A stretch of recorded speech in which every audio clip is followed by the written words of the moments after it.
Good evening and welcome, ladies and gentlemen, to the Exceptional Conservative Show live from the Exceptional Conservative Network, headquartered in Washington, D.C. We're not ashamed of the good news of conservatism, for it is the power of liberation, first to the Republican and then to the Socialist. Peace. Glad to have you here tonight. What a wonderful night we have. Mary Brockman's in my chat room. Milady, it's so good to have you here. So glad to have Mary Brockman. Mary Brockman is my bouncer-in-chief. If you diss her, you diss me, you whoop, whoop, whoop, whoop, whoop, get dismissed. So don't do that. But she controls the fort and the Euro Pacific Bank Limited TECN chat room. I am so glad you're here tonight. Big week tomorrow. Apparently, the Republicans are going to try to put everybody down on paper to either be pro-Hillary Clinton or pro-Donald Trump when it comes to health care. Even though we have a really crappy health care bill, which is really the Speaker of the House, Paul Ryan, and Senator Corker from Tennessee bill. Really, is it? It's the establishment health care plan.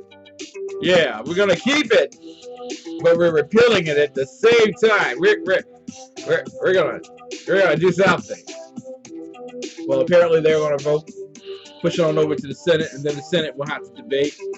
We'll be talking with Lonnie Poindexter, who is a lion chaser extraordinaire. We will be talking with, as well, Ralph J. Chittams Sr., our afternoon guy on the Wright guy, also a consultant with Black Elephants, and as well, Shannon Wright will be joining us. Thank you. And in addition to that, tonight we're going to be talking with none other than my very good friend. Well, the only reason he comes on my program is because he loves Mrs. Biggs. That's it. If it wasn't for Mrs. Biggs, he wouldn't come on my program. Raynard Jackson will be with us tonight. And oh, what joy it will be. This is Sackheads Radio Night for all of you who are following along at home. And you know what we do on Sackheads Radio Night. We celebrate the fact that Sackhead Sean, Sackhead Clint, and Sacco take the helm. 11 p.m. Eastern Time, 8 p.m. Pacific, and they rock and roll for 2 hours. They are an absolutely tremendous team. Also want to thank the very good people. I can't reveal their names.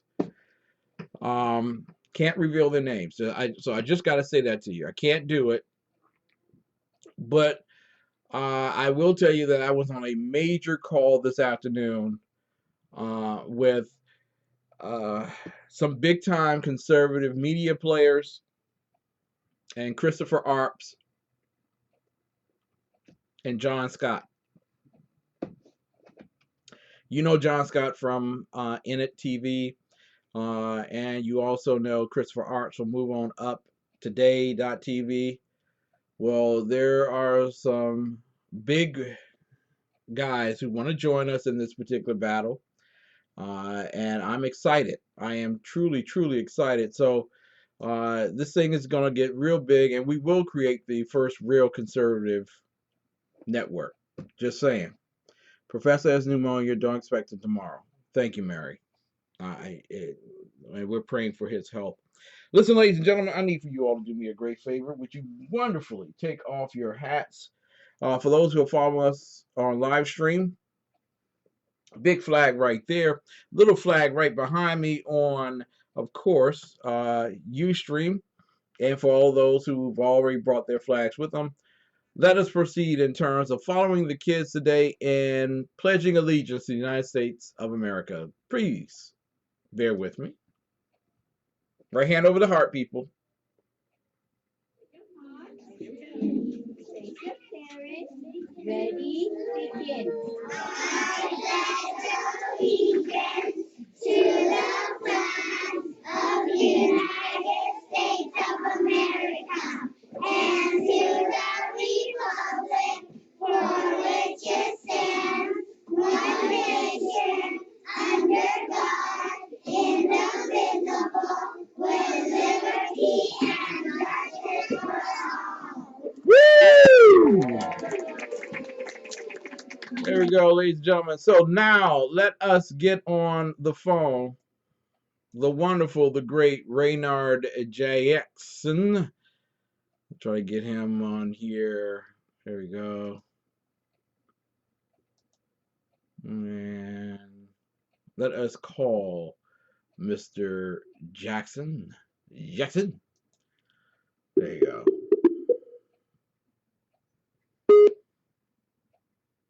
One Mississippi, two Mississippi, three Mississippi. Contacting Mr. Jackson. This is Peter. Can I take your order? Yes, I called 3 hours ago for a thin slice, and I got a thick slice. Can I talk to the manager? Well, you ordered a thin slice because we ran on a platform that we would give you a thick slice, but we decided to give you a thin slice instead. Oh, okay. I can accept that because I'm a Donald Trump supporter. Oh, okay. Oh boy, you're crazy, man. You are crazy, man. I'm not well liked anywhere I go. I just want to be honest. Ladies and gentlemen, my very good friend, Raynard Jackson, who is also Commander-in-Chief of Black Americans for a Better Future, an organization that hosted the Governors Forum in Alexandria, Virginia. Just last week, a couple of weeks ago, forgive me, and a couple of Saturdays ago. And on next Wednesday night, we will not be doing a show next Wednesday night because I will be at Alexandria covering live, and you'll see it right here on Ustream.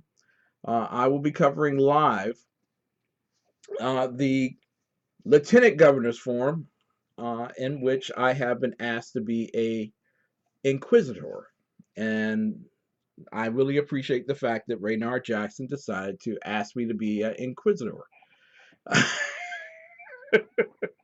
Well, let's be honest about this. I'm doing this only for the Holy Mother. It's a byproduct. You should know that after all these years, my man. I know. I don't give a darn about you. You know that. If it wasn't for the Holy Mother, I mean, where would I be? Oh, I can think of one syllable, four-letter word where you would be. And it ends with two hockey sticks. Put it that way. Wow, that sounds like someone in the House of Representatives tonight that's a part of the Freedom Caucus. Exactly. Listen, that's funny. Listen, there are a number of things that we want to talk about tonight, and I want to broach that with you first and foremost before we go to commercial at 9:18, and then we'll come back, and we want to talk about the Commonwealth event that you're hosting next Wednesday night, and I thank you for making the Exceptional Conservative Network a part of it. Yeah, no problem on that. And in addition to that, I want to talk with you about the missing history of the GOP. Because next week we're going to have a special, since I'm only going to be here 2 out of those 3 days, I want to focus specifically on the history of the GOP and how we're missing from it. And that the GOP is allowing that to happen. But first and foremost, Louis Gohmert today was interviewed on Fox Business News. Now, 2 weeks ago, he was like his best friends wife stole his dog or something. He looked so sad that they were going to force him to vote for the newly proposed Ryan Coker health care bill. And he was just literally crying. Today, he's like, "Yeah, let's hold a vote. We might as well hold a vote because you're either for it or you're against it, and people need to know." I want to ask you, sir, have we allowed the politics of Washington to cloud our judgment regarding the Obamacare bill? Well, my answer is quite simple, Ken, to you and your audience. I would be so thrilled if the Republicans would just vote and pass that which they campaigned on. Now, Mhm. isn't it amazing that when Obama was in the White House, they set up a repeal of Obamacare, I think 53 times in Full 7 years? repeal. Full repeal. Full repeal. Mm-hmm. Yeah. So if that bill is already written, Ken, so why don't they just resubmit that now that we control the House, Senate, and the White House? To me, that's what they told us they were going to do during the campaign last year. So all they have to do is just do what they said they were going to do. Now, how complicated is that? No, it's not complicated at all. And I'm going to be one of those guys who's seen as a pariah, whether in the GOP or in the conservative movement, because I'm saying tonight that you've been failed. Those people who voted for Donald Trump and for the establishment Republicans to come to Washington, you failed. If you pass this bill, you failed. You have not repealed anything. You haven't. You've just basically moved the chairs on the Titanic. Is all I'm saying. Well, that's an insult to the Titanic, man. Titanic is getting off the earth right now, saying, "Man, that's all messed up, man. What you talking about?" You're right. Exactly. And you know, Ken, what is very simple is, do you also realize that this supposed repair of the Obamacare that's going to be voted on tomorrow, you do realize there's a clause in it that exempt members of Congress from the bill itself. Oh, but you had to throw that in there. I mean, I mean, would we want Congress to have to follow the same laws that the rest of us do? Oh, clutch the pearl. God forbid. God forbid. I mean, we're above those peasants that we represent, that we beg for money all the time. How dare you think we would live the same standards they would live by? How dare you? Listen, I am completely upset with Fox Business News. I know that they're not a conservative network. I know that I'm working right now with a number of people on creating the first real conservative media network. But I am so upset that they are pushing this idea that first Marine Le Pen has lost the election in France, and quite frankly, she's got to run this weekend. The election's not even over yet, and then on top of that, that we have to accept this bill. If we don't, then nothing else will ever come of this. And your thoughts on that? Well, I'll put it to you this way. What does it say about this healthcare repair? It's not a repeal, it's a repair. Yes, it is. As well as this continuing resolution that that's going to be voted on tomorrow. What does it say that agreement on the CR came out late Sunday night to the Mm-hmm. public, and before the sun rose, Nancy Pelosi and Chuck Schumer were saying how they got everything they wanted from this bill and they're happy. Now, shouldn't that tell you something? If Pelosi and Schumer are pushing publicly this bill and celebrating, what does that say that we who put these jokers in office got? That's what bothers me. What I'm saying to you all tonight, ladies and gentlemen, is that your Republican Party has failed. You need to send the most conservative people to Washington, and I guess one of the real sufferers in all of this injustice happens to be the former senator from South Carolina, who was heading up the Heritage Foundation, who found himself unemployed tonight. Yep. Jim DeMint. Jim DeMint.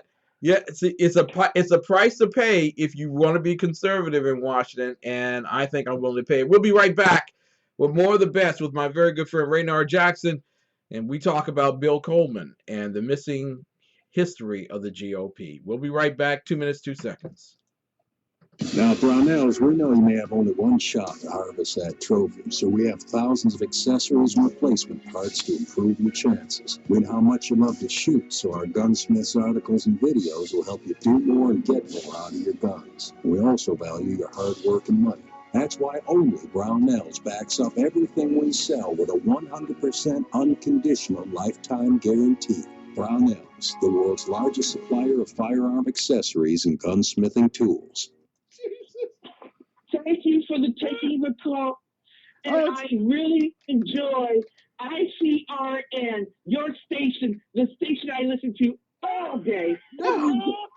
Yeah. Okay, thanks, Dominique, for that. It's a love story like no other. From God's heart to yours. And for 30 years, it's been at the heart of every book, Bible, CD, gift, and resource from ChristianBook.com. Over 500,000 products, always at the very best value. ChristianBook.com. Everything Christian. Because it's our story, too. With home values up and interest rates near all-time lows, you probably know that now is a great time to refinance, like the Johnsons, who saved $436 a month. $436 a month? It's simple. Just go to LendingTree.com, compare loan offers for free, and see how much you could save in just 5 minutes. I thought you said the bank gave you the best rate. Yeah. Lending Tree. When banks compete, you win. I have to do everything myself. Someone is sleeping on the couch tonight.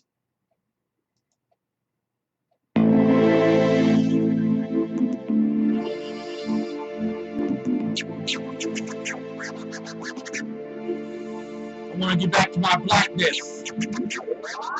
Enchanting. That's what that bill is. That really taking anything off the table, that is.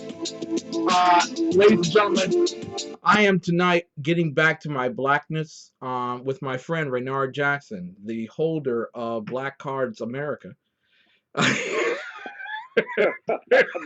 That's funny. Don't be a joker, okay? I put in my application for my black card. You know what I'm saying? Yeah, we keep it real. You know what I'm saying? You know, it's amazing how people in prison keep it real. Anyway, I'm just trying to keep it real, man. You know what I'm saying? Really? It is. Yeah, well, you know, he started out as a tight end. Now, when he ended, he was a wide receiver.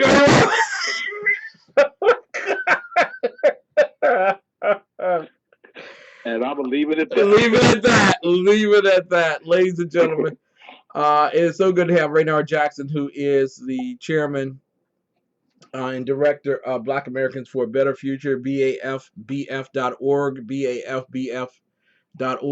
And what I really want you to focus on, I want to put this in the chat room for you all to focus on and share with all of your family, with all of your friends. We will be next Wednesday night at a forum, and I will be covering it via our Ustream here. You'll be able to see it live at 7 p.m.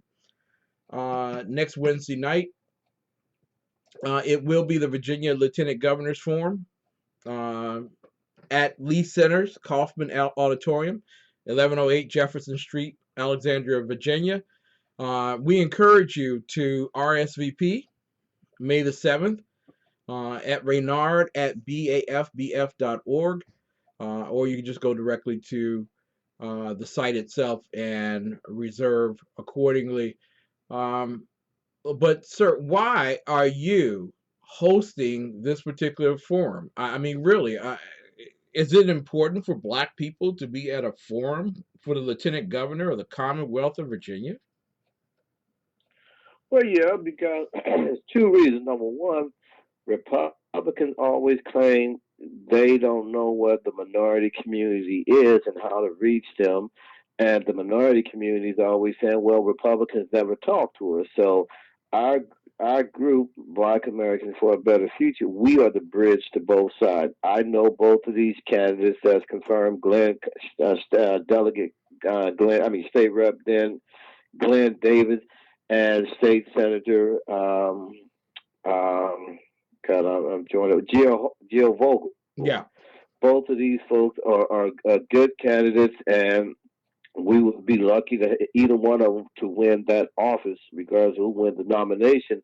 And so this is an opportunity for the minority community in Northern Virginia to come out, ask them any questions open to the public. I got the Fairfax and Alexandria NAACP working with us as far as getting their membership out. This is an opportunity for everyone to come out and just ask whatever questions on your minds. These candidates will be there live and in living color.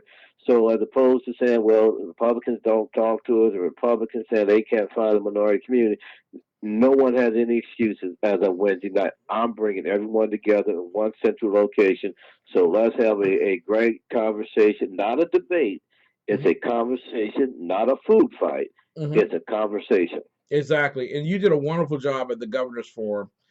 Thank you. The candidate who came all the way from the Chesapeake Newport News region of the Commonwealth, all the way up to Alexandria, and all of that traffic on that Saturday morning to get there. It was just an amazing thing.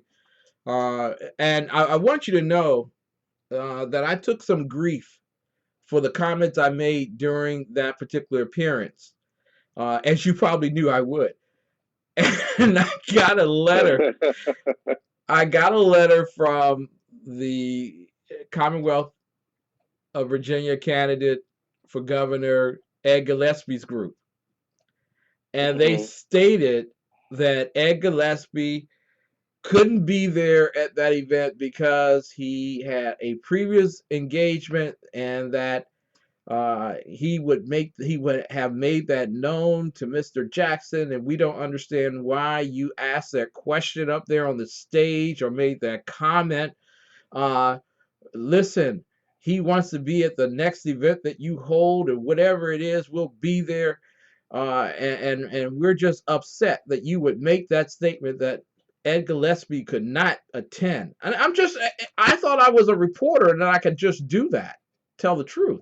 Where was I wrong? Well, number one, you said reporter and truth in the same sentence. I've never heard that in the same sentence. So that's what you're wrong. But no, your response to Gillespie campaign should have been very simple. Well, it's a fact that they didn't show up. It's a fact they knew about it.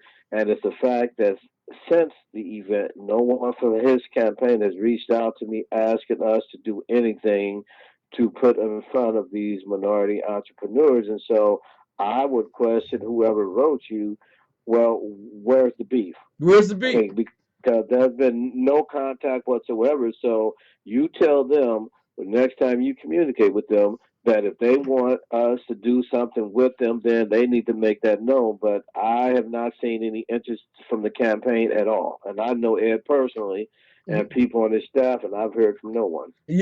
But this is the thing. People enjoy this dance that's done. They don't really want change. Just like you'll vote in a Rockefeller Republican and call him a conservative, and then you're awed when he switches up on Syria, and then he switches up on the healthcare bill and on other things, and you're just like, wow, I didn't know he would do that. Really? And now there's a dance that happens amongst blacks in the Republican Party and candidates, in which we say that we want you, but we really don't need you. We say that we want to be near you, but we really don't come your way. And we do this dance with one another. And then you'll have black candidates who say that I don't really need the GOP, but every single day they're calling the GOP for help for finances. And the GOP says the next time you run, I'll be there with you. And if you get out of the primary, we'll support you. And it's a dance. And are you tired of that particular dance, sir? Well, yeah. I mean, I'm getting to the point where I'm beginning to ignore these folks because, again, it's very simple, Ken. Mm-hmm. If you run on A, B, and C issues and you win, deliver on A, B, and C. I mean, see, the last Congress, the Republicans kept saying, well, we can't do this, we can't do that because the president is going to veto the measure, which was true. Yep. Now we control everything, and we still are not getting that. I mean, these executive orders President Trump is signing, guess what?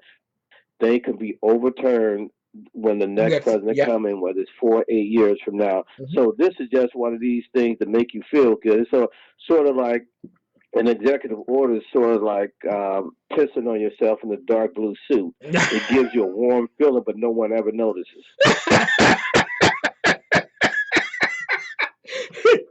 Wow. Yeah, marinate on that for a little bit. Everyone go, Yeah, I hope I didn't piss him off. If I did, I guess we could say you're in trouble. You're in trouble. Yes, you are. Your audience probably that went right over their head. I tell you, please wash your hands when you visit the show. But it's amazing that we. Do you realize now? If I'm not mistaken, have this Congress passed one bill that the president has signed yet? I don't think so. Not one bill. Yeah, I can't remember one. It may have been, but I can't think. Not a major one. I will say that. I'm not. I won't even say major. I'm just saying a bill. I mean, I'll take anything at this point. I mean, name a post office and have the president sign off. Okay, I'll take that. Nothing. Now, remember, these have been a very successful 100 days. And listen, I think, and this is, I need to broach this with you because I think it's really scary that we got some people who believe that if you criticize the current president, then you don't support him. And it kind of sounds like the way people were with Obama, that you're not really an American if you and is that scary to you? Well, yeah, it is, but we have grown up. When a parent punishes a kid, that doesn't mean they hate them. That means they expect more, they want more, and they can see you being able to do more. So when you criticize your party or your president, that doesn't mean you're against him. That means you want more. You see he can do more, and you expect him to do more. And so, if again, Ken, I know I sound like a broken record. You ran on a campaign platform to do A, B, and C. If you just did the things you ran on, everyone would be happy. But I'm saying you ran on all these issues, and then you self-identified as Michael Jackson and started moonwalking as soon as you touched the Bible. or your face looks totally different from Off the Wall to Thriller. Happens. Yeah, exactly. So beat it. So beat. Now, I want to ask you real quick about the GOP history, because next week I have Colonel Jim Wyatt coming on. He'll be talking about the Nanny Helen Burroughs. Also, we'll have a professor on Tuesday night talking about Benjamin Banneker and the origins of the conservative movement in America. But Bill Coleman, why should Americans care about Bill Coleman, and why did we miss or drop the ball or fumble the ball on him? Strange you say that. My column that is coming out tomorrow, I write about that very issue. Bill Coleman died March 31st of this year at the ripe old age of 96. And he was our first Trailblazer awardee. He and Bob Brown back in 2013. And our event, Kim, was his last public event. So I am so glad we were able to love him and honor him, years before he finally they died on it. And Bill Coleman, for those who don't know, was the first black to clerk for the Supreme Court. He was a clerk for Justice Felix Frankfurter back in 1941. And he's also the first black to be on the Harvard Law Review. He graduated from Harvard Law School in 43, and the second black and first black Republican to ever serve in a presidential cabinet. Gerald Ford appointed him to be Secretary of Transportation in 1975. And here's a guy, most important to me, Kim, was a law partner with Thurgood Marshall, the former Supreme Court Justice. But as Justice Marshall would always say, he, meaning Bill Coleman, actually wrote the legal briefs for Brown versus Board of Education back in '53, as well as put together the whole strategy underpinning Brown versus Board of Education. And so it's amazing. Everyone knows who Thurgood Marshall is, but no one knows who Bill Coleman was. And I fault Republicans for that, because we, and especially black Republicans, not knowing who Bill Coleman was as a black Republican is like not knowing who Spencer Haywood was in the NBA or Kurt Flood in Major League Baseball. Yeah. I mean, you cannot be in those leagues without understanding the historical significance of those people. And here, Bill Coleman, when he died on March 31st, there was not one letter of condolences to the family from the White House, from a U.S. Congress. No one from the RNC sent out any condolences, at least not publicly, that I'm aware of. And I've been in touch with the family, and I've seen or heard nothing. That is disgraceful. Yeah. And he's not the first. And I had a wonderful conversation with a professor this afternoon, and I'll deliver his name next week when he comes on our program. And we were talking about the fact that the GOP has just dropped the ball regarding Black history, and that simply we've surrendered that. When you look at all of the, whether it was William Green at the Chicago Republican Convention 1956, or individuals that really put together the Eisenhower a bill regarding civil rights, which was later adopted by Lyndon Baines Johnson in 1964. When you look at all of the African Americans that were involved, and they were GOPers, they were Republicans who were making this history and doing the James Meredith, another one, who, if it wasn't for him at the University of Mississippi, you wouldn't have had anyone standing up, former veteran of the U.S. Air Force. And so you have all this great history, and we stash it away and we give it over to the liberals, or they're not really liberals, they're progressives, and they're not really progressive, they're Marxists.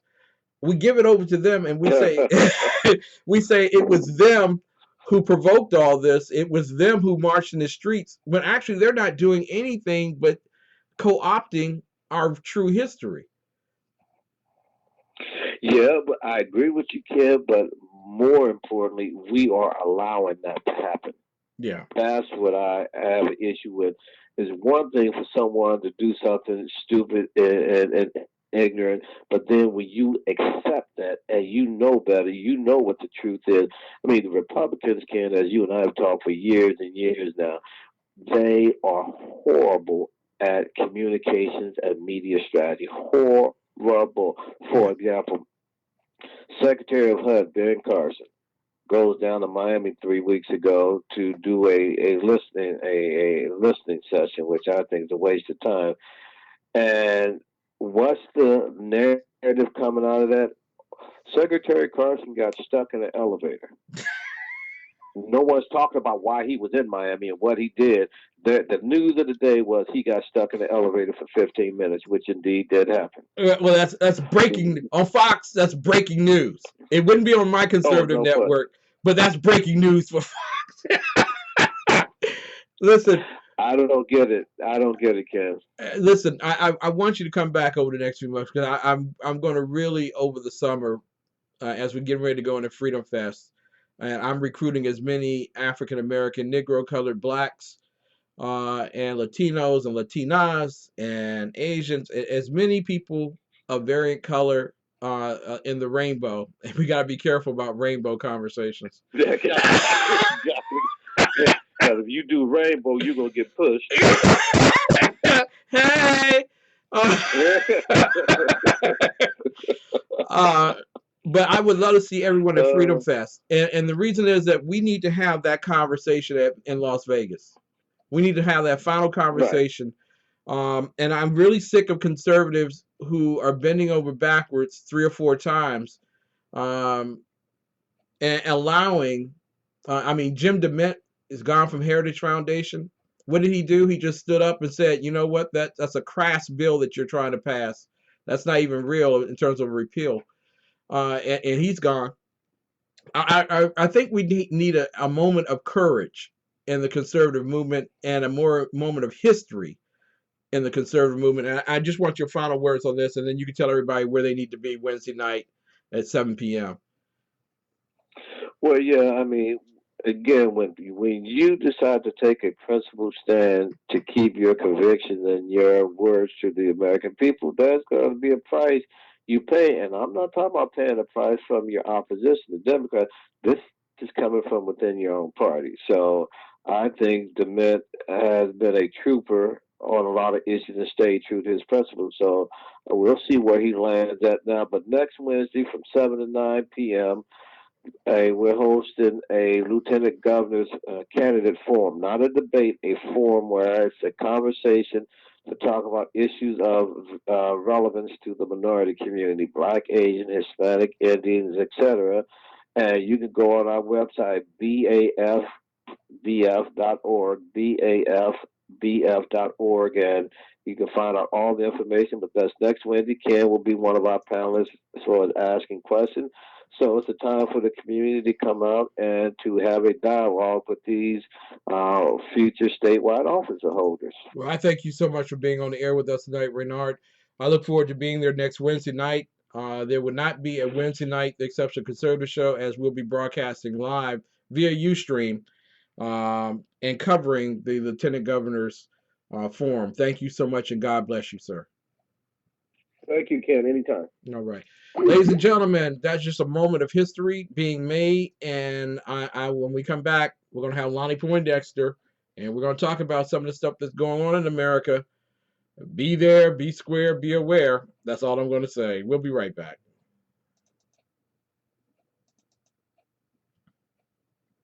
Welcome to Lion Chasers, where faith and public policy intersect.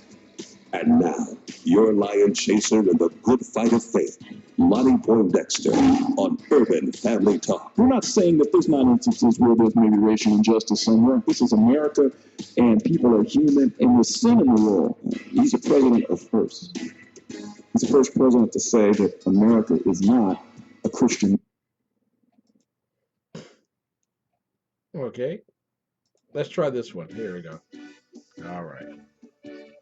Hello, this is Leslie Ann Filter with The Real Clear Israel. Join me every Sunday morning at 10:05 Eastern Time on the Exceptional Conservative Network. We will be discussing Israel with guests from Israel and around the world. That's The Real Clear Israel, 10:05 Sunday on the Exceptional Conservative Network. The best late night conservative talk show in America. TECN Radio. And listen, there are no people better on the air to give you the best in conservative talk than TECN Sean and TECN Clint. And we're working on the immigration papers for a certain other guy who happens to work here too. For those who are tuning in around the world to the best in late night conservative talk, TECN Radio.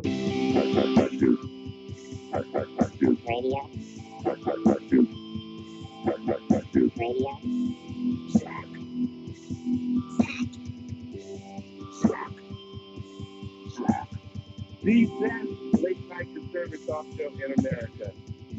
In America.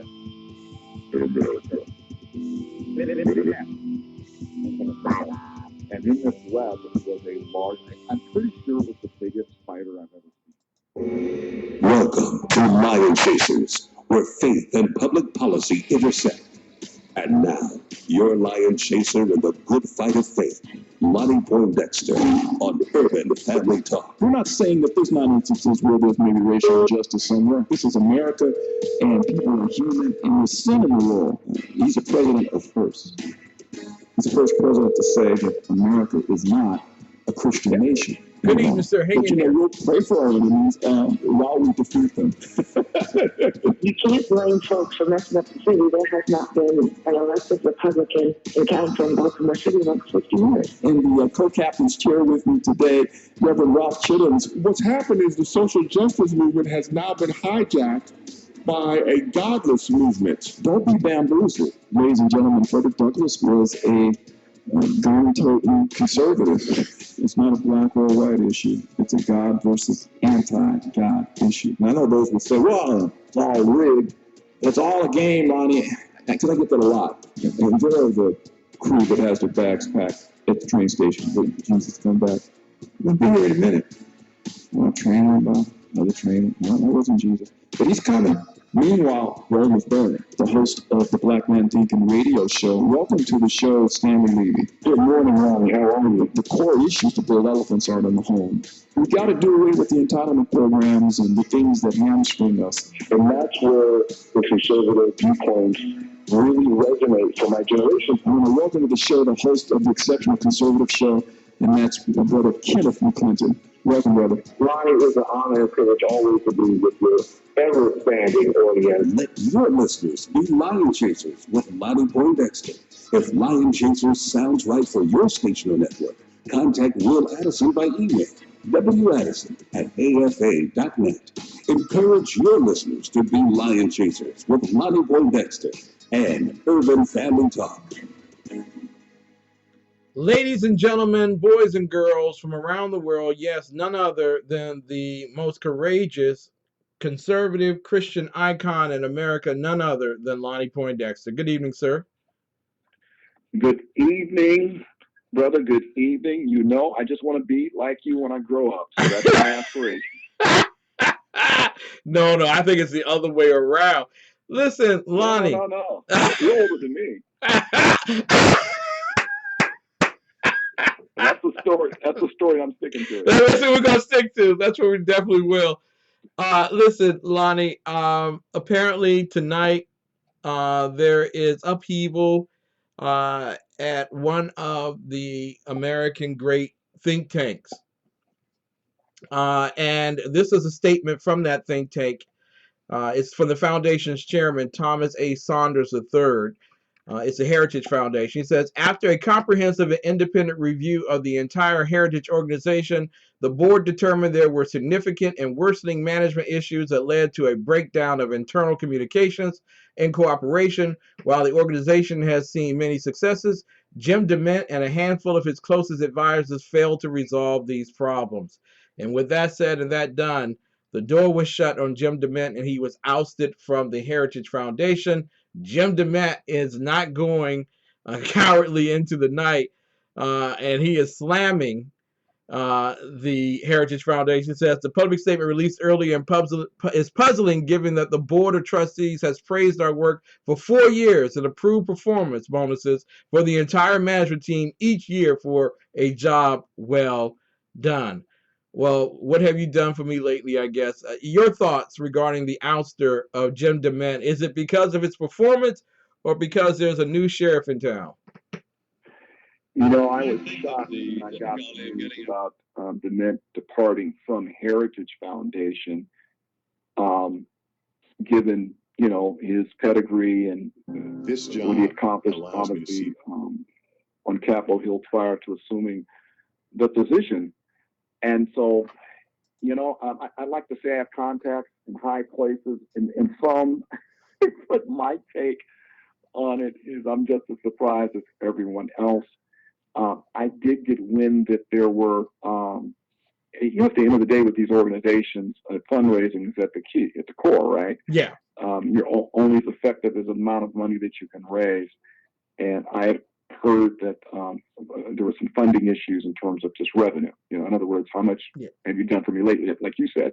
Mm-hmm. And I know that they're not the only organization. Some of the other iconic organizations on the Hill, FRC, and all of them were dealing with funding issues. For one thing, they had a candidate that, this unlikely candidate. A lot of folks pulled back, and I'm not giving because, Donald Trump, there's a shakeup going on, a shakeup in the White House. And I think it has a ripple effect. Now, help me out here. Is Bannon the replacement? Because that's the word not being bandied about. I hope it's not. That's what I'm hearing. I don't know if it'll be whether it be Bannon or someone else that's close to the Trump administration, but I do think there's a new sheriff in town, and the Heritage Foundation's strikingly not supporting Donald Trump during the primary period and a little bit afterwards, along with and you and I both well know 495, 695, 295. If you can't bring no cash in, and Jim DeMint is a sizable figure, a statuesque figure of old, but probably not bringing in the kind of cash that they were looking for. Right. Not going to be able to make the deals that he used to make when he was on the Senate floor. And as such, they want to get in. And this is one of the questions I have tonight, because the Heritage Foundation is one of the hallmarks of conservatism. I mean, Rush Limbaugh, before he started his Limbaugh letter, depended heavily on the Heritage Foundation for research and advice and counsel. And now there might be that reach towards the Rockefeller Republican side of the. So can we trust any of these conservative organizations anymore, or are they just part of that sweeping change towards solvency? You gotta have cash coming in, but going along with a change in ideology.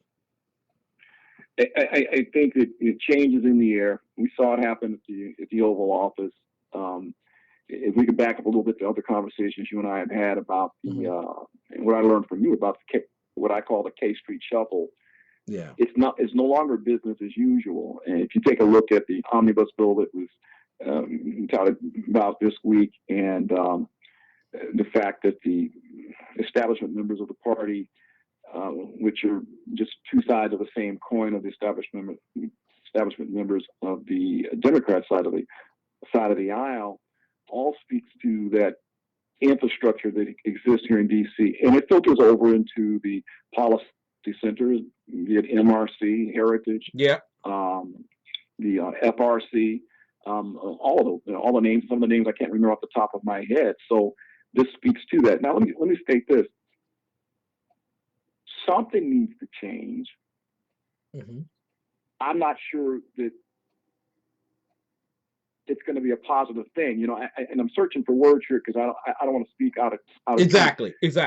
Maybe this will be a good thing.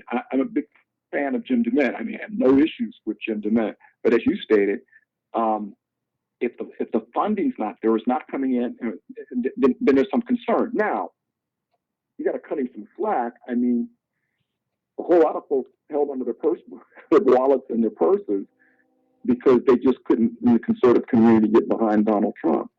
Yes. You and I both know that was one of the core issues. In fact, there's still some payback going on right now on the Hill, just to be kind of candid with individuals that have not forgotten that, where the conservative base here in D.C. did not open with open arms. Now, the establishment side of the house within the GOP wanted nothing to do with Donald Trump. So maybe at the end of the day, this is what all that's about. Exactly. So this is coming due. This is the bill coming due. You've had your 7-layer cake. You had your slice, and they're ready to shut down the building right now. The cook is gone. The help is gone. The waiter is still there and saying, "Hey, check, please. Let's pay this bill." And literally coming due. So what we're looking at tonight with the continuing resolution that came out with the budget to take us into September, the proposal for infrastructure, which is on the table, coming back when they come back from recess, the passage, we're just going to presume that the Obamacare bill passage is going to happen tomorrow, one way or the other. It's just going to happen because they need those dollars in order to afford the infrastructure bill. Right. Literally, this is now Trumpville. And this is what Rockefeller Republicanism is like. And we're being told that either as conservatives, you get with the program or you get gone. Is that what we're getting? I think that is what's taking place. Mm-hmm. Like I said, I'm not, it's not often I'm lost for words. I don't, you know me, I'm a motor mouth. I'm probably worse than you. No one's worse than me. I don't know that I don't Deborah. know necessarily if it's a bad thing or not. I guess is my point. I knew something needed to take place to shake things up. I think we just need to see. Now, the bill that was signed, the omnibus that was signed, it gets us through September.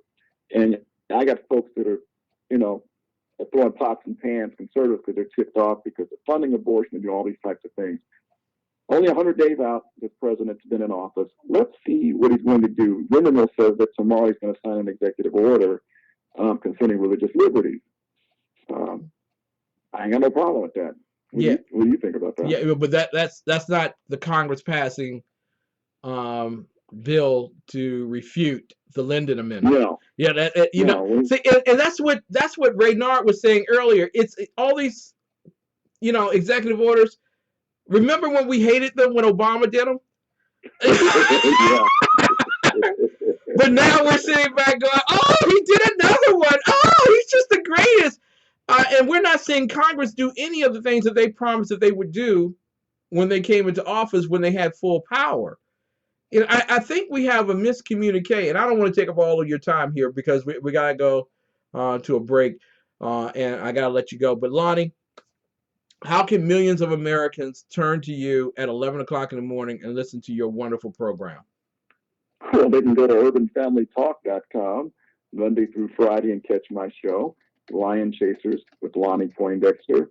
And tomorrow we'll be talking about the National Day of Prayer tomorrow. And so it should be a good show. Man, you got me chomping at the big here. You got to get me back on your show to talk more about this because I got some additional thoughts. I do. But I know you got to go to a break, and you got the Kraken coming on after me, right? Exactly. That's the way it's lined. I see. I have to I'm thinking about rearranging when I go to satellite TV. I'm going to have to rearrange my schedule.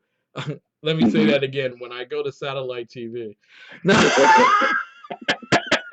Kudos on that, by the way. Thank you, dude. Thank you. If it wasn't for you and your inspiration and listen, those late night talks we had, thank you.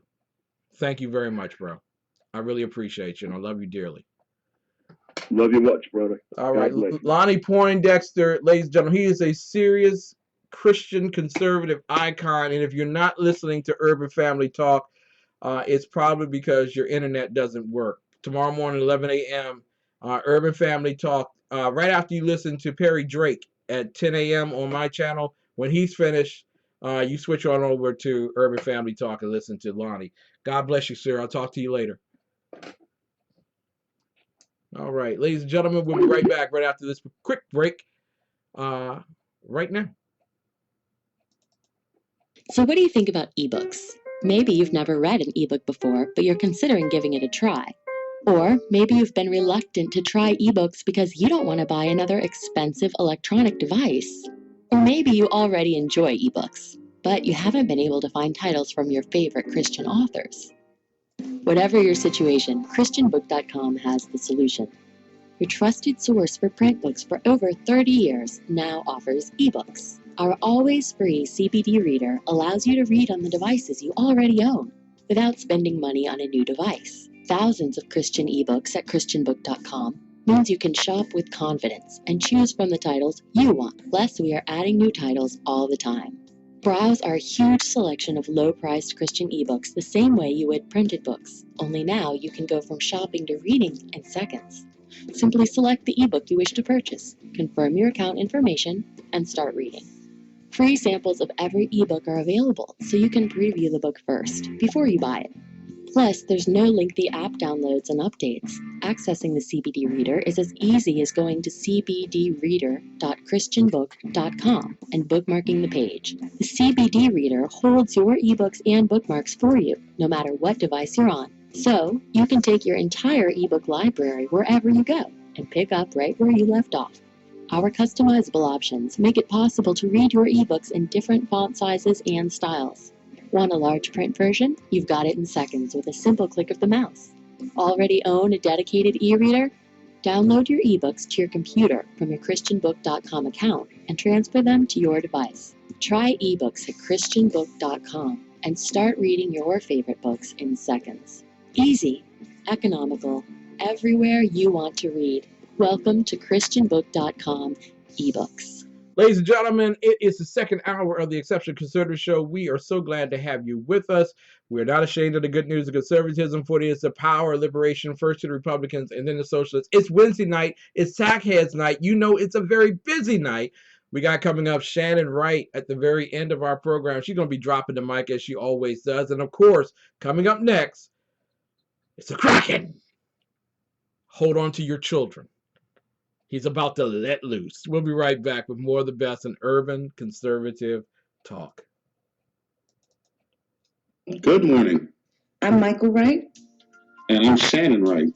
Okay, folks, that's not how it goes. I think I'm Shannon and you're Michael. Yeah. Okay. We are The Right Way with Shannon and Mike.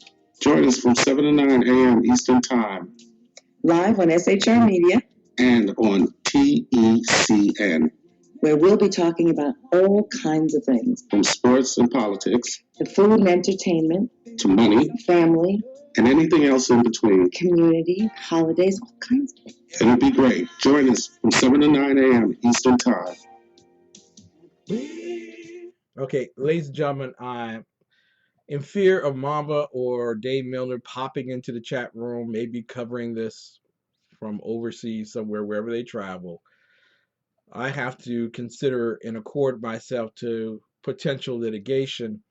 So in order, I must provide this disclaimer. We are about to play that commercial. You know, the one commercial by our lovely Melanie Collette, better known as the Business Diva, from her show Money Talk with Melanie. Yes, ladies and gentlemen, get your cigarettes, go towards the door. It's that time of the evening. Money Talk with Melanie is a lively discussion of global, domestic, and kitchen table financial topics. Join your business diva, Melanie Collette, as I speak with respected entrepreneurs, CEOs, authors, and politicians as we explore today's fiscal environment. Money Talk with Melanie airs every Monday, Wednesday, and Friday at 10:05 a.m. Eastern Standard Time on the Exceptional Conservative Network. Remember, this is important because it's your money. Begin your mornings the right way with some right thinking from me, Perry Drake, your friendly neighborhood drive-by pundit. I want you to join me every Tuesday and Thursday at 10 a.m. Eastern and 9 a.m. Central Time on the Exceptional Conservative Network. From politics to pop culture to relationships to whatever else is on your mind, we have a great deal to talk about. Tune in and let's get the talking started.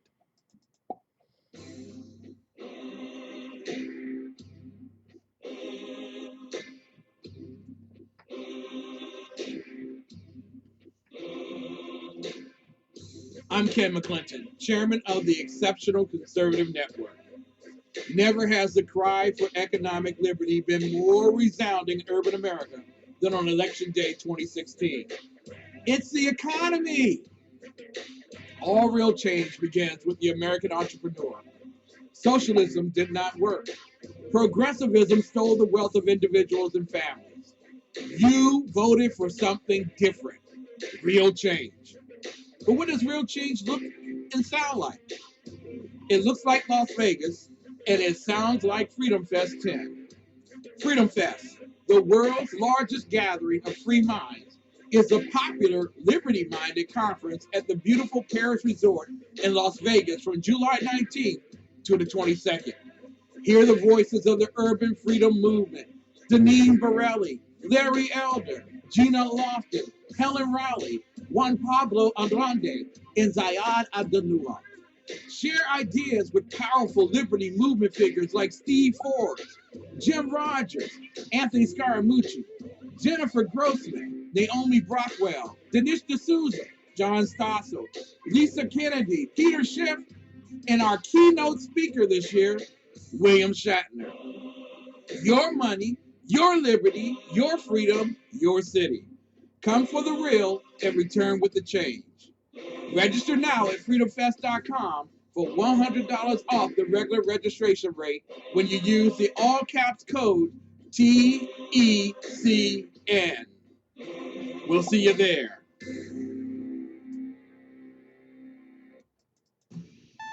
Human by race, Christian by faith, American by nationality, conservative by choice. It's Reverend Ralph Chittams, the right guy, on the Exceptional Conservative Network from 4:05 to 6 p.m. Monday through Friday. The Right Guy on TECN. Yes, ladies and gentlemen, the right guy is coming up. He's in the chat room having a wonderful time with Melanie, encouraging Melanie, showing her a great deal of love and affection. I tell you, you are a prince of a gentleman. I must tell you that. Let's get Ralph a phone call right about here, so we can get the Kraken live. Ralph, I must applaud you, sir. You are a gentleman. The way you are encouraging Melanie in that chat room right now, you are a great prince of a man. I just don't understand how it can be taken any other way outside of encouragement. Hey, I love it when Melanie says she hates me. It makes my day. It makes you want to go on. Exactly. It makes me want to holler. You know, give me oxygen. Come on. I mean, come on. Really. Well, listen, congratulations. You got a great afternoon program, The Right Guy. And you are also seen on the Ascot Man Show, Mr. Ascot, on BET, Radio TV1. And that's 105, right, in DC on cable channel. It depends on who your service provider is. It depends on y'all check that out. And just look for TV1. Exactly, TV1. What time are you on tomorrow? Oh no, I'm not on. Not As on a matter tomorrow. of fact, no, I'm not on tomorrow. I'm supposed to be on next week, but I'm going to have to postpone that because next week, drum roll please. Now, the last of my 4 children will be graduating from university. Wow! Congratulations! Wow! Yeah, so next week, the end of next week, we'll be driving down to Alabama to attend her graduation. All right. Woo! So are you taking Patricia out for dinner on that night? Lord, man, do you know how long the drive is down to Florida? You'll probably just pass out. Listen, honey, you did a wonderful job. We're through now. Happy days are here again. That's it. They're all out. You know, and I tell people, you know, the story of my family isn't the exception. Yeah. There are lots of black families across America that have accomplished this and more. The problem is our accomplishments don't fit the narrative that the mainstream media want out there for people to consume. They want to think that all of us are out there gangbanging and drugging and knocking up women and having children out of wedlock. The mainstream media doesn't want to tell the positive stories. You're exactly right. And I give full kudos to you. You did an extraordinarily great job preaching the Good Friday that my wife and I attended. Praise God. Yeah, you know, and despite the incredible ignorance of one pastor, you did exceptionally well there. And what you have done for our community, for your family, and unto God, you deserve great adulation and great praise. And I'm very proud of you. I'm proud to call you my friend, and proud to know you as a man. You are doing a tremendous job, and I thank you sincerely for what you do. When I get my first advertiser, the check will be in the mail. There you go. Thank you very much. I think your first advertiser was Melanie tonight in the chat room. No, she just hates. But see, the problem is Melanie keeps throwing stuff out there, and she ought to know better. That she has 3 big brothers just waiting to just bust her. Every time. We're just sitting in the car, just waiting to just let her have it. I love her statement in there. We are releasing the Kraken right after this. I love her statement there. Lonnie would never do that. Really?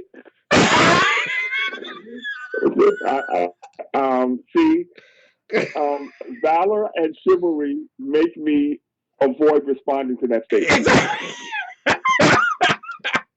Isn't Lonnie our captain in this regard? I think we rotate.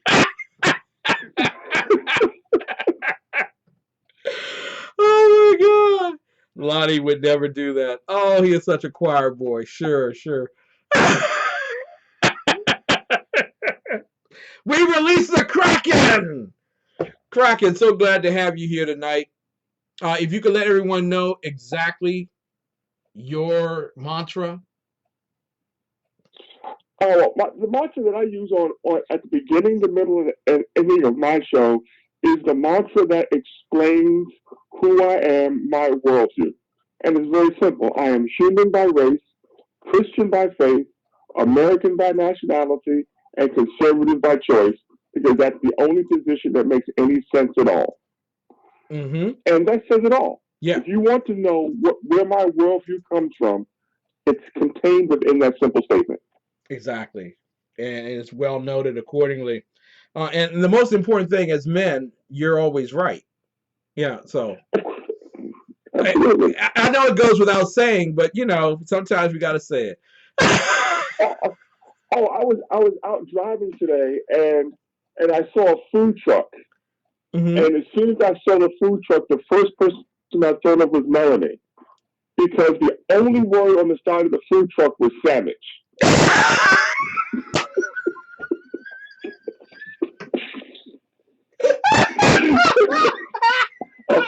I'm gonna pay for that. Love you, Melanie. Now you know she just went to Harris and Teeter the other day and discovered they sell bread. So it's a learning process. Yeah. Next week she's gonna find the deli meat. One of these days we'll stop picking our little sister. We got one of these days. Want to ask you about a story in the Washington Post, and it's about 7th and Q Streets. You and I both know the Shaw neighborhood. We know the Shaw neighborhood when it wasn't the Shaw neighborhood. You know what I'm saying? We knew the Shaw neighborhood when it was Rayful Edmonds. Exactly. And you were supposed to be off the street at 6 o'clock. No, you were off the street, right, not because your parents told you to, but because Rayful Edmonds was running the joint. And the only white people that came in that neighborhood were the ones looking to score drugs. Exactly. But apparently, according to American University professor Derek S. Hyra, who has released a new book, Race, Class, and Politics in the Cappuccino City. We used to be brown, the chocolate city. Now we're cappuccino. He writes, they describe neighborhood carjacking, shootings, and purse snatchings with laughter and jokes. It seemed that the neighborhood violence gave some newcomers something interesting to talk about at parties. He's talking about gentrification and the great city of Washington, D.C., which was never supposed to happen because we elected black officials, right?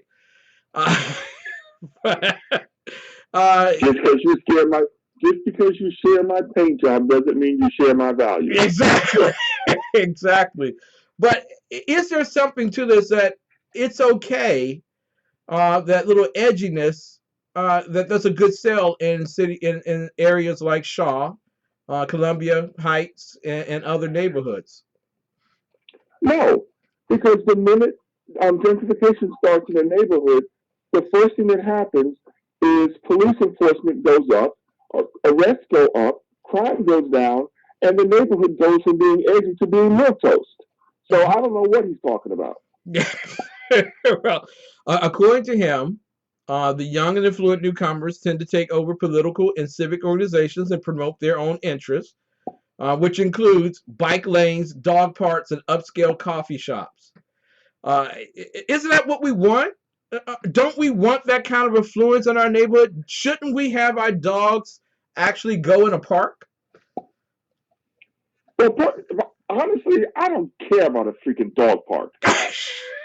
You know, this city has bigger fish to fry than where little fighter was going to drop a pyramid. You know, I mean, I really don't care. Mm-hmm. You know, but, you know, like you said, you have these competing interests. You know, you have the dinks moving in. For those of you who don't know what a dink is, dual income, no kids. Yeah, there you go. Right. And whether they be homosexual or heterosexual is irrelevant. They're all dinks. Mm-hmm. And they don't think about infrastructure as far as children, about walkability for children going to school. All they care about is where they're going to get their next soy decaf double shot latte and where the little Fido can go to the bathroom. That's it. That's it in a nutshell. Welcome to New Washington, D.C. Apparently, black branding describes how developers and other mostly white business interests actively promoted Shaw's historic black identity as a marketing strategy to attract white renters and buyers. Their success helped tip the neighborhood's geographics from 70% black in 1970 to 30% in 2010. Is it just the fact that there were marketers for this, or was it that people got tired of living in Shaw when it was busted, disgusted, and even Metropolitan left for the suburbs? Is that the case too? Well, no, there was a lot of marketing, but understand that as soon as the marketing started, they then started to marginalize and remove the historical black elements and went so far as to change the names of historic black neighborhoods to make them sound more New Yorky. Yeah. Now you have neighborhoods like Noma. What the hell is Noma? You know, you want Soho, take you behind to New York. There is no such thing as Noma in Washington, D.C. Now, you know, they wanted to take east of the river where we live, and they wanted to rebrand that and all of a sudden make it River East. No, if you want River East, take you behind to Chicago, because that's where River East is in Washington D.C. So no, they say, developers and everything, they say they want these diverse neighborhoods where the historical aspects of the neighborhood are honored and preserved. But once they get there, what they seek to do is completely rebrand the neighborhood, kill the history, remove the history as though it never existed, and all of a sudden they become the new Christopher Columbuses. They show up and show, and all of a sudden they think they discovered something. There you go. Thank God that they came, because it wasn't good until they got there. But you have policies like the housing program in the District of Columbia that gives people up to $80,000, and I believe that they're trying to push it to $100,000 to redevelop areas, homes in like Anacostia and the Shaw neighborhoods and others that were basically left for gutting, per se. And the only people that can qualify for that normally have very, very high credit scores because it requires a construction loan. And normally those individuals are not going to be, let's just say, the ones who stayed there during the serious crime raids of the 90s and early 2000s. And there's no reason to offer those incentives, because people are coming into these neighborhoods because they are desirable. Mm-hmm. Period. Mm-hmm. So if people are going to move to the neighborhood because it's desirable, why are you going to all of a sudden cut a special interest rate to entice people to come when they're going to come anyway? Exactly. Which brings me to the next point.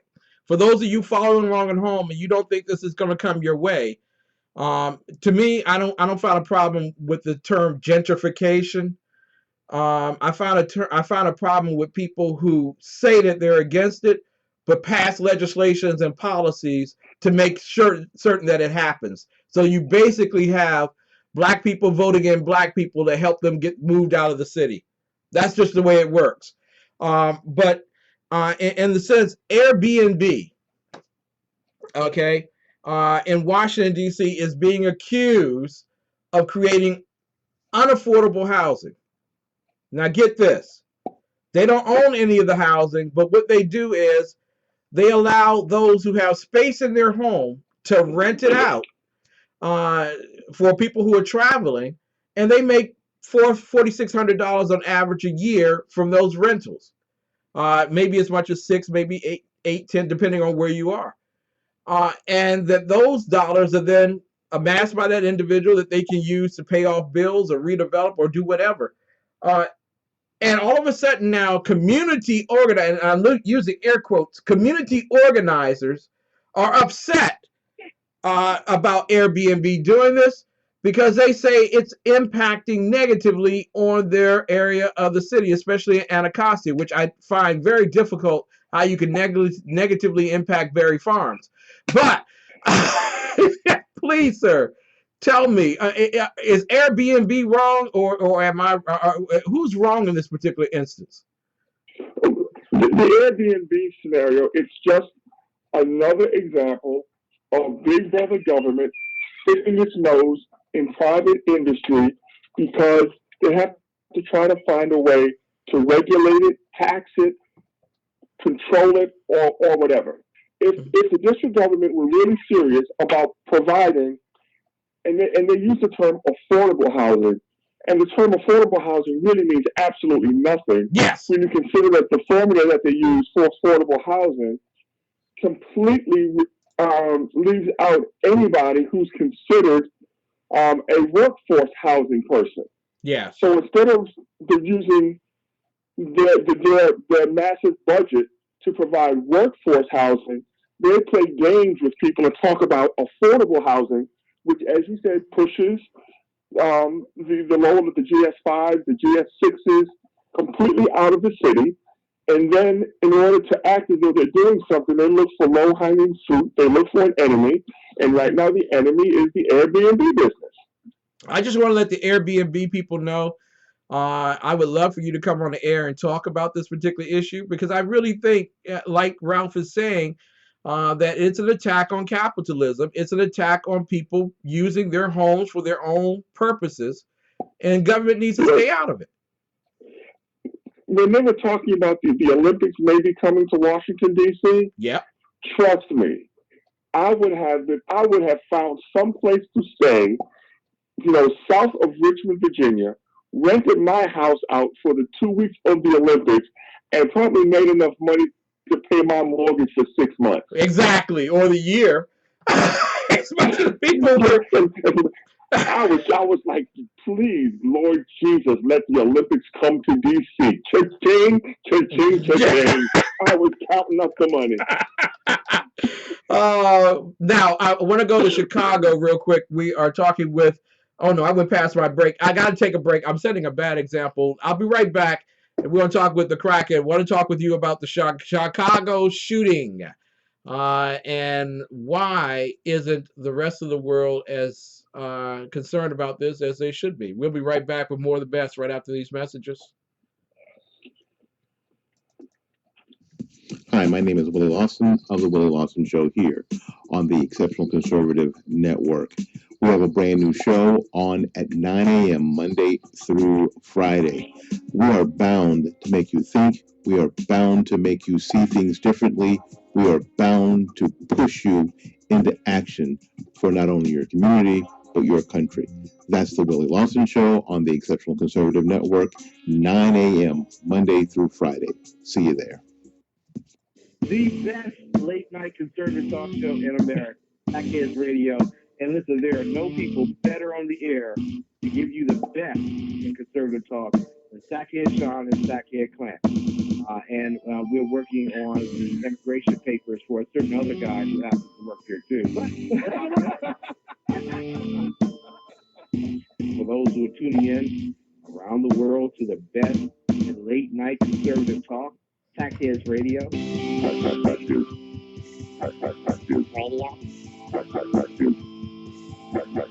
Radio.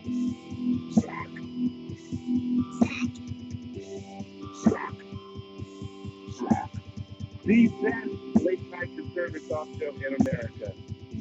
In America. In America.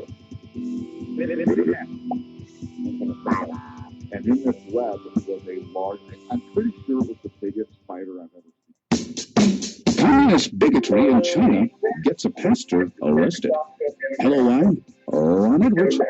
Just like their communist-oriented comrades in places like Berkeley University in California, Chinese government officials are not very fond of Jesus Christ, free speech, or general personal liberties. In recent months, China's communist regime has been cracking down even more than usual on those believing in Christ. Just recently, Pastor Zhu Zhuangzhang was arrested after leading a group of Christians in singing the Christmas classic, Yes, Jesus Loves Me. Officials stated that the song was an illegal religious activity. So often we in the United States take our religious liberty and freedoms for granted. Unfortunately, as more and more generations of American students are indoctrinated against our constitutionally limited republic form of government, we the people face a greater chance of losing our own liberties. Christians are perhaps the most persecuted group of people on earth. Even here in America, the mere mention of Jesus Christ can get you suspended from school or even ostracized at the workplace. But even in the throes of global bigotry against Jesus, the worst thing Christians can do is cower in a corner and accept being the whipping post of the world. Be not ashamed of Christ, and he shall not be ashamed of you. I'm Ron Edwards. Sponsored by the Tri-County Liberty Coalition. Ladies and gentlemen, I welcome you back to the Exceptional Conservative Show. We are talking to the Kraken tonight, which is one of the great joys of my week. Ralph J. Chittams Sr., better known as the Black Elephants Consultant CEO. And ladies and gentlemen, if you're planning on running for office, and somebody handed me a little dollar thing at the event last Saturday at the GOP conference, I'm going to just let y'all know, if you really want somebody to help run your campaign so you don't hand out stuff like this, please contact Ralph. Oh my God. Ralph, why should they contact you? If they want to win, that's why they need to contact you. Period. End of discussion. There you go. There you go. Listen, I really want to help you. I really do. I want to help you win. I hate to see you struggle. Listen, No, Ralph. it's like Handel down in the Georgia 6. If she's serious about winning, she needs to contact someone like me who can go into the urban areas of that Georgia 6 and deliver votes for her. Period. End of discussion. Yeah, but you know, Ralph, you're only needed for the luncheon. You know, you go in there, you take a couple of pics, and then you're out. You're done. That's all you're needed for. See, we're down with the black people. or across the board, they want you to come down and they want you to work and volunteer. Exactly. And they don't pay you, but they'll pay Carl Rose, and he ain't won jack in 20 years. Exactly. But hey, wait a minute. They do buy you pizza. I can buy my own freaking pizza. Oh, man. Unfortunately, in Chicago, 2 Chicago cops were shot with rifles in areas where gangs increasingly use hardware. And the 2 undercover Chicago police are recovering. They were shot in the area called Back of the Woods. Want to get your thoughts, and we do send our greatest concerns and our blessings to those police officers and their families. But Ralph, your thoughts regarding the Chicago shooting? Well, what we're seeing clearly is just across the board is a breakdown of society. Period. Yeah. And you know, we talk about, and also, you know, my prayers go out to the police officers who were victims of an assassination attempt. Let's just call it what it was. That's right. That's what it was. Mm-hmm. But, you know, I was reading an article earlier today where these Antifa goons in France, they purposely firebombed police officers, set the police officers on fire. So So who can be surprised? This is the foolishness going on, not just in this country, but around the world, where we have a breakdown of respect for civil authority. We have breakdown of respect for life in general. You know, the only time Black Lives Matter gets mad is when a black life is taken by a white cop. You know, we see black people victims of homicide at the hand of black people across this country every day, multiple times a day. No one's out marching, no one's out protesting, no one's out blocking highways, no one's out doing anything. But if something fits their particular political narrative and they can spin it and put a few $100,000 in their pocket from race hustlers like George Soros, because that's what he has become. And he's become a race hustler because it is his way to deconstruct and destabilize society. Now, so, and you're absolutely pinpoint accurate in this regard. The breakdown of the human family, the breakdown of the rule of law in our society. But how is it that they're able to get these guns? I mean, isn't it the manufacturer's problem? Isn't it the Walmart that's selling guns that's getting those guns to people on the streets to shoot and kill? Isn't it their fault? No, it's not their fault. If someone goes into a shop and steals something and then uses it for an unlawful purpose, how is it the shop owner's fault? Now, I'm going to say something real provocative. I'm going to tip off a whole lot of people here. If it's the fault of the gun manufacturers and the gun sellers that these criminals are going into the stores, breaking into the stores, and stealing these guns, then it is the fault of Hostess, Twinkies, Ho-Hos, and Ring-Dings that all of these fat people in this country are fat. Because not only are they not going into the stores and stealing them illegally, they are buying them legally. So no, this is a stupid argument. Now I want you to know that I am pleasantly plump. I am not fat. And I am. But no, but it's absolutely ridiculous. You know, all of a sudden, no one is ever responsible now for their own actions. Exactly. Right. So they did a skit. I think it was New York, where they set up a fake gun shop. And inside the gun shop, they had all these different weapons on the wall. And under each weapon, they had the mass killing incident associated with each weapon. And these liberal Twinkie, fruitcake, progressive Democrat, whatever the heck they call themselves, really thought that they were doing something, positive by showing, that this gun was used in Columbine and this gun was used at Shady Hook and this gun was used here. And I said, okay, so when I go to a car dealership, I need to know that Mercedes model was driven through a crowd in France and killed 20 people.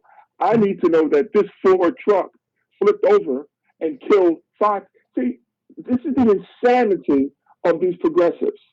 Exactly. Their logic, there is no logic. Exactly.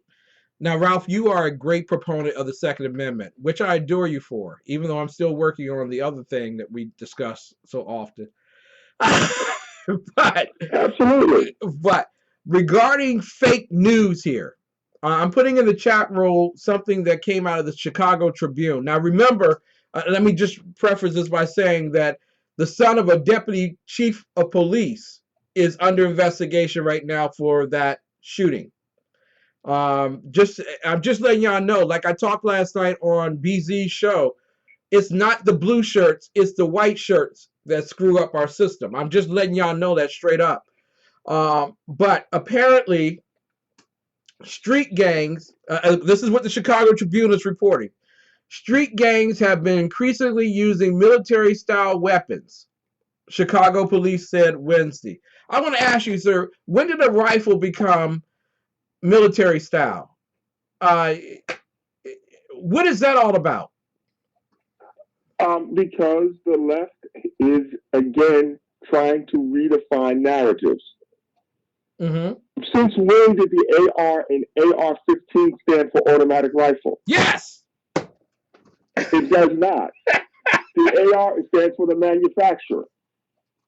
See, what you have now are a bunch of liberals who don't understand the first thing about guns, trying to write laws and legislate guns without any understanding of what the heck it is they're talking about. Here is a clear example of the stupidity of progressive Democrat legislators when it comes to the Second Amendment. Mm-hmm. You cannot buy an AR-15 legally in the District of Columbia. Yep. That weapon is considered illegal. Mm-hmm. However, you can buy an Ares SCR semi-automatic, which the technical specifications for those two weapons are almost identical. The only difference between the AR-15 semi-automatic and the Ares SCR semi-automatic is the AR-15 has a pistol grip. And simply because it has a pistol grip, that weapon is illegal in the District of Columbia. What in the holy tarnation does a pistol grip have to do with recoil, muzzle velocity, and anything else? Well, listen, Ralph. Nothing. Listen, Ralph. I gotta stand up for my metropolitan brothers, okay?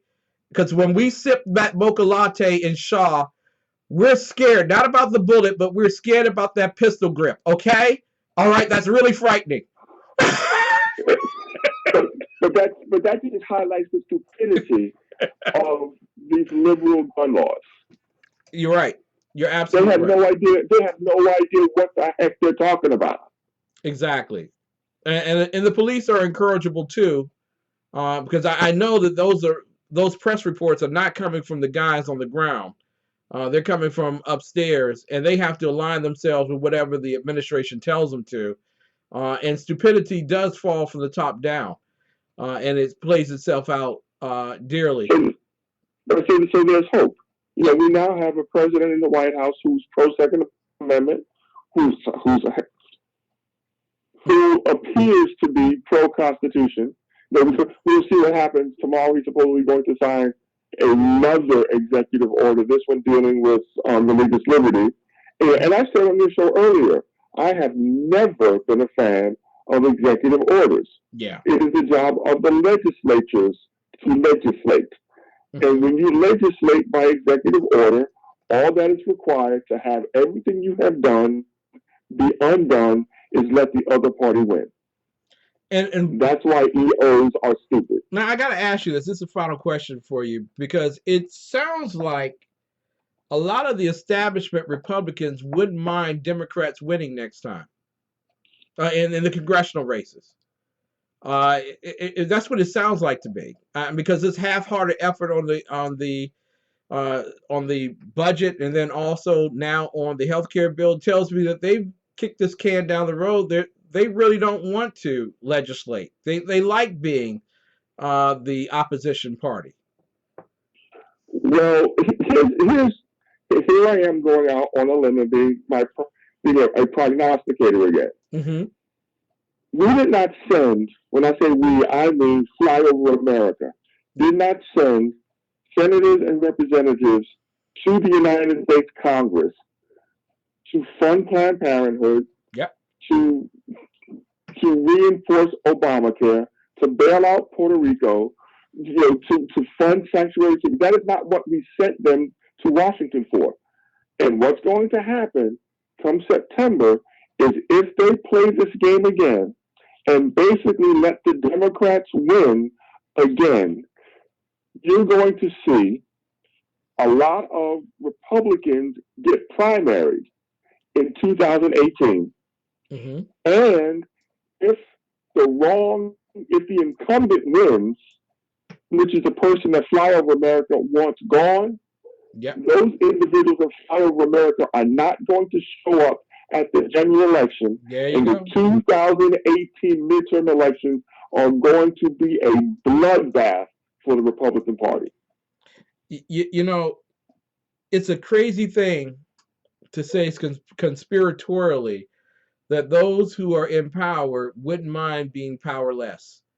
And that if that's not plantation mentality, I don't think we got an apt description of what the modern day Republican Party is like. They have just assumed the plantation role to its fullest ability, and it's time now for conservatives to step up and be courageous. Y'all gonna have to win every single primary next time so that we can get things done right. Absolutely. Yeah. Period. Absolutely. Every conservative. Discussion. Yeah, every conservative needs to be picking up the phone and calling you so that they can start working on winning. That's just as simple as it can be at this point. Right. How can they get in contact with you? Right. I'm easy to find. I'm on Facebook under my own name, RJ Chittams Sr. You could also reach out to me on Facebook to do the radio show, The Right Guy. That would be at TRG Radio. You can reach out to me on Twitter at BLK Black Elephant LLC, BLK Elephant LLC, or even easier, just go directly to my website, blackelephantconsultants.com. Click on the contact tab, send me a note, and we need to get some principled conservatives in office in 2018 and get rid of these flip-floppy rhinos. There you go. Thank you so much, sir. God bless you and your family, and thank you for all that you do for America, man. It's a God bless. And thank you so much for getting on Melanie too. I really appreciated that, boy. That's the way to do it, man. We'll be right back. Ladies and gentlemen, we will be right back with more of the best.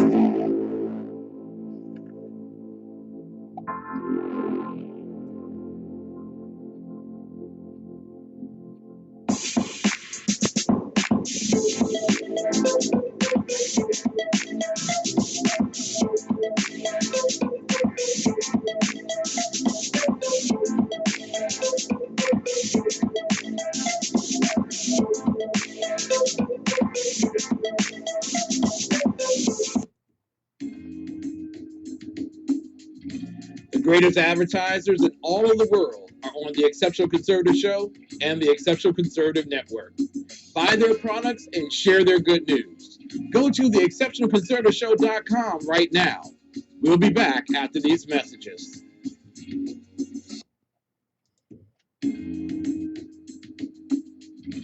The greatest advertisers in all of the world are on the They really are. Maybe not the greatest producer.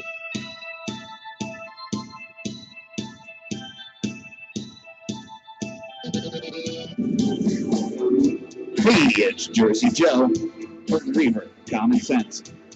You can catch me every Wednesday night, 8 p.m. Eastern Standard Time on shrmedia.com. That's every Wednesday night, 8 p.m. Eastern Standard Time, shrmedia.com.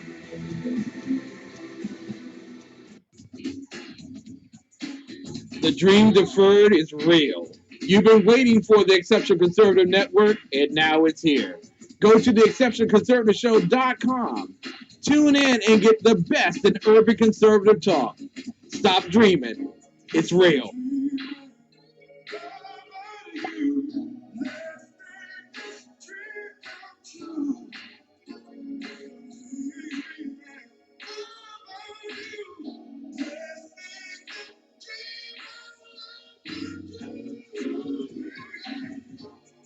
Power brokers use corrupt politicians, deceptive Islam, and lies from establishment media to turn the once shining city on a hill into the city of the blind.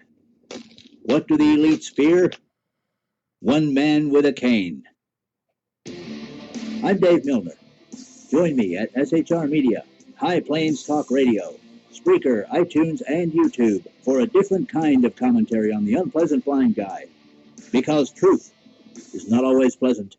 Hi, my name is Willie Lawson of The Willie Lawson Show here on the Exceptional Conservative Network, Monday through Fridays, 9 a.m. They told me that I needed to be humble, but I couldn't figure out how to do it. So I decided to be awesome instead. That's The Willie Lawson Show, Monday through Friday, 9 a.m. here on the Exceptional Conservative Network.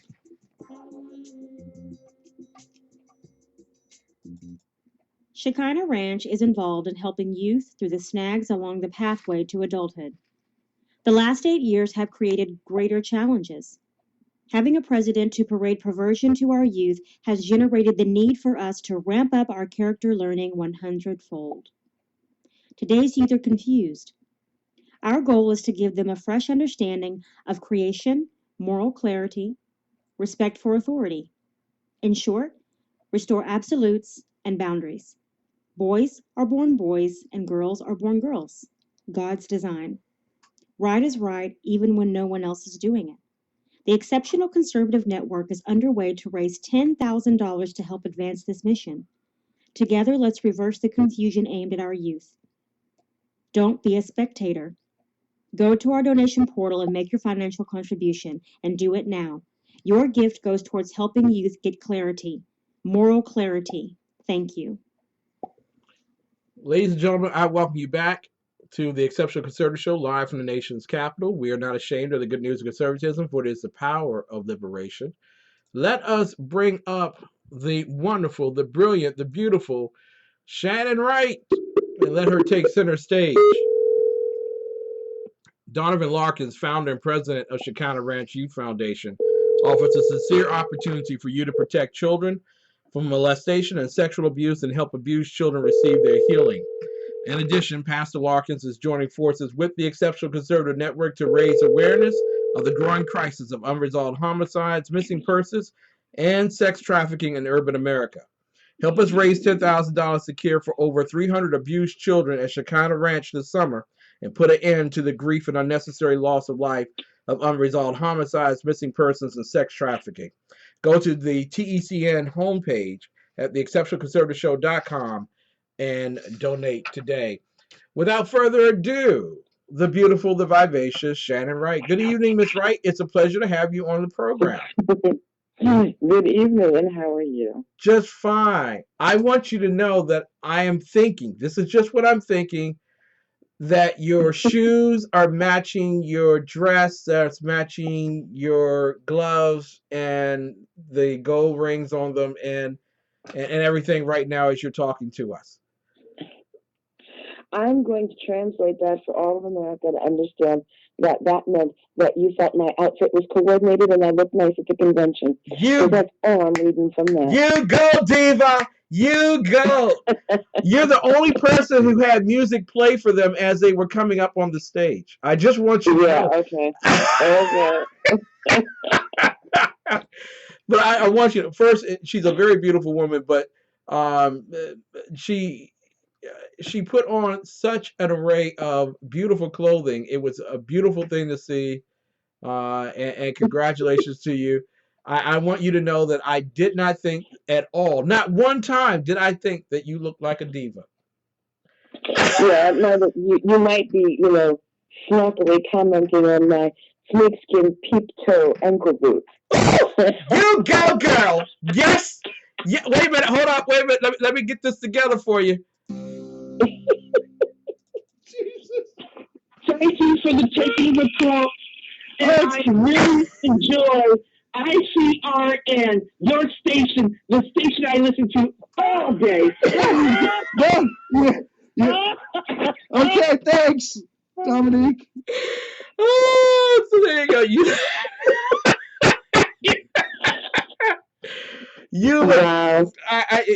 When Dominique gives you two snaps up, you know you done did your job.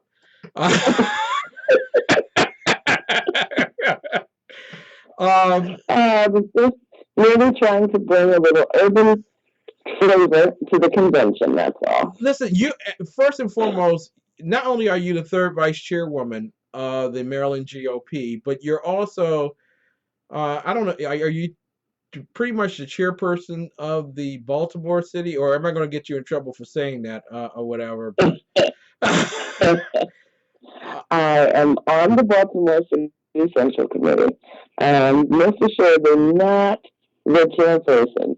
Okay, so for the person who's listening at home and thinking, "Oh my God, they're going to try and take my job," no. But as a board member, I want to congratulate you all. You all brought the most people to the Maryland and I was I was thinking, no way, maybe Frederick County, Queen Anne's or something. I was thinking, those were going to be the big attendees. You all brought the most attendees to the Maryland GOP Spring Conference in Ocean City. You all had Baltimore City.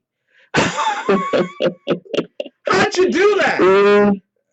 We are really, listening to the fact that folks are trying to wake up and recognize that there needs to be a change. And there's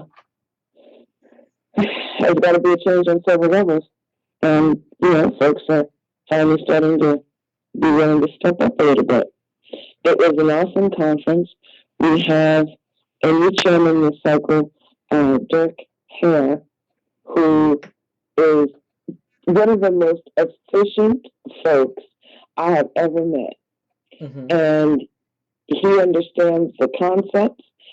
He understands the legalities of the concepts, and he will keep it moving. I've never been to a political convention that actually adjourned early. Yes, I was shocked. It was like wait a minute, this is a GOP conference and you're finished 2 hours early? Oh my God! You all handle business. Oh yes, sir.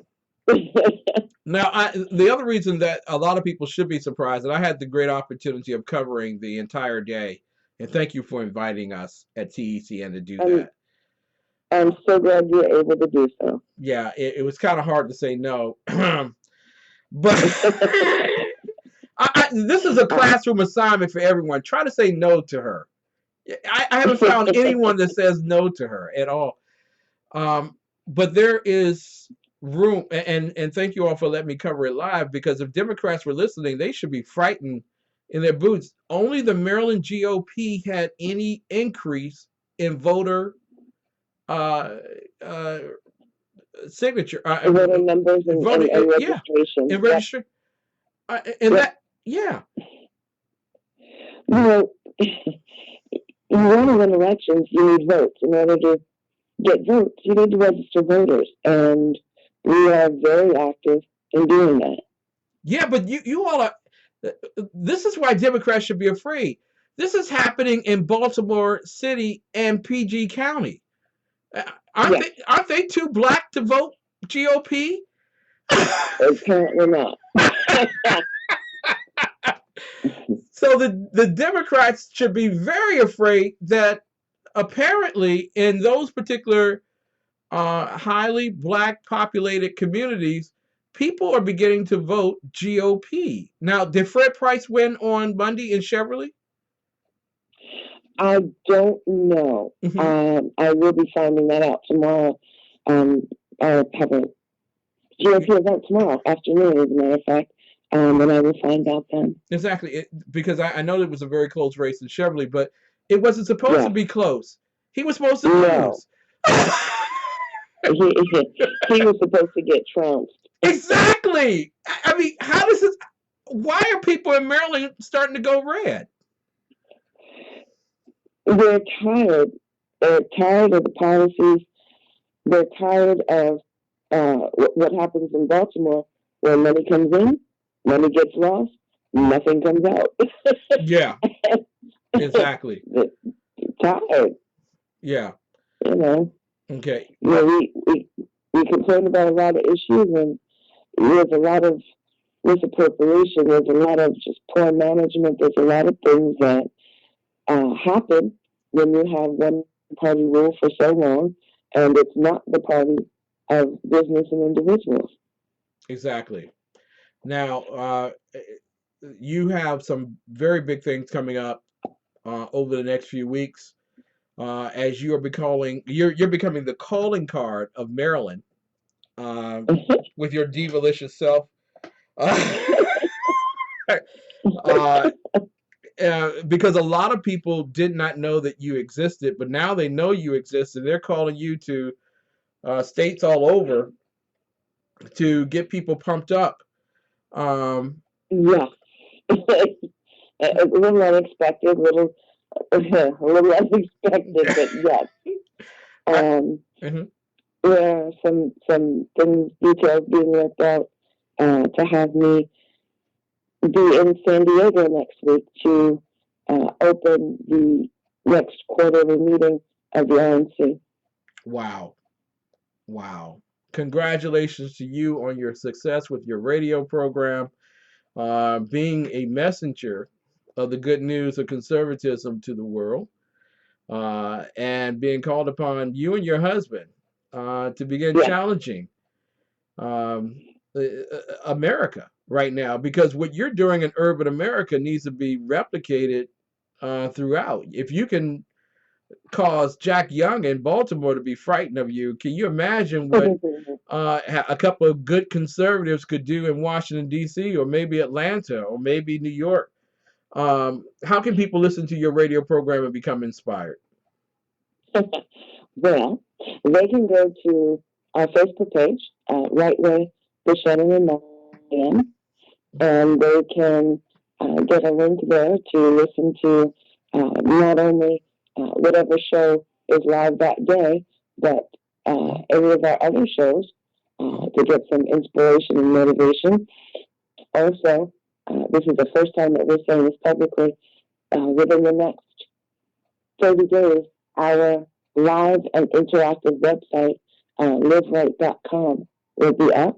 All right. And it will be a portal of all things from all topics. All right. And a connection to other portals and topics as well.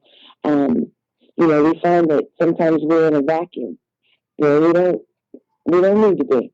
Yeah. So that's what this website is all about.